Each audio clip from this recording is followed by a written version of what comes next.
నీకు వాళ్ళు చెల్లెళ్ళా? అవును, అతను మా వాసన్నయ్యే. వాసా? నీ పేరు వాసువా?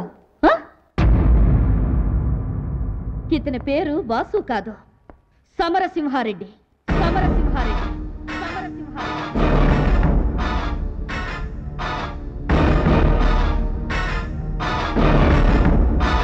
మీ వాసన్నయ్యని చంపి ఆ రూపంలో వచ్చిన హంతకుడు. అవద్దు. నిజం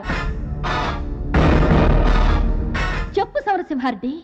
వాళ్ళు ముగ్గురు నిజంగానే నీ చెల్లెళ్ళు అనుకుంటే, నువ్వు వాళ్లతో కలిసి రక్తం పంచుకున్న అన్నవే అయితే, ఆ పెళ్లి కూతురు నెత్తి మీద చెయ్యేసి నేను మీ వాసన్నయ్య అని చెప్పు.